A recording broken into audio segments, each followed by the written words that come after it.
September மாதம் 11ஆம் தேதி பரமக்குடியில் துப்பாக்கி சூடு 7 பேர் தேவேந்திர சமுதாயத்தை சார்ந்தவர்கள் இருந்தார்கள். எல்லோரும் நினைத்தார்கள், நான் சட்டமன்றத்தில் பேசாமல் இருப்பேன், பேசாமல் இருக்க வேண்டும் என்றுதான் ஆளுங்கட்சியின் விரும்பினார்கள். நாம் கூட்டணியில் இப்படிதான் ஜெயித்து வந்திருக்கிறோம், இந்த பிரச்சனையை சட்டமன்றத்தில் பேசக்கூடாது என்று அழுத்தம் கொடுத்தார்கள்.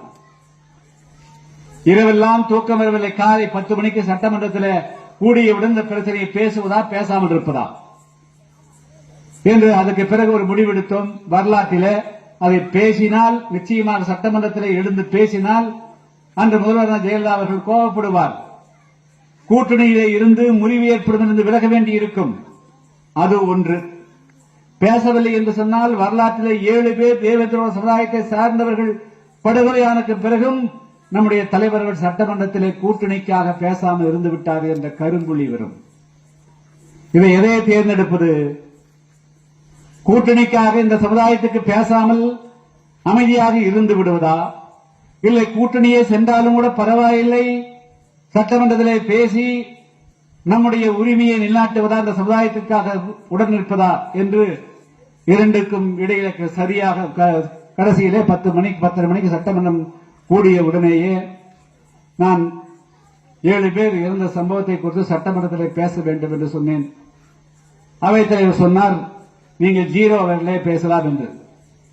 0 அவர்களும் பேச அனுமதிக்கவில்லை.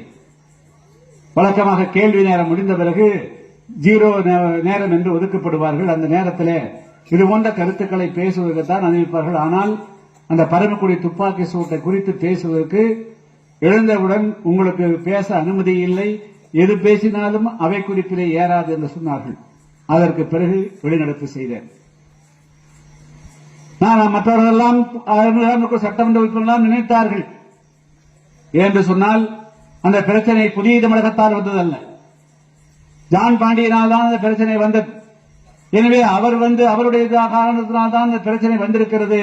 எனவே தலைவர்கள் அதை பற்றி பேசிவிட்டு அல்லது அவர்கள் மீது குற்றச்சாட்டை சுமத்திவிட்டு இருந்து விடுவார் என்றெல்லாம் அவர்கள் நினைத்தார்கள். நான் யாரையும் காட்டிக் கொடுக்கவில்லை.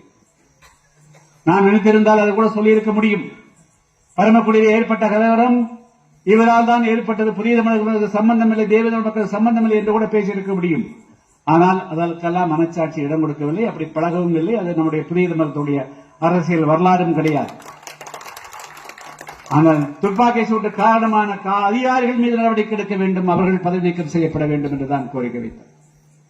அதன் காரணமாக அடுத்த 5 ஆண்டுகளுக்கு அவர்களோடு ஒட்ட முடியாமல் போய் அவர்களும் சந்தத்தை எதிர்பார்த்துக் கொண்டே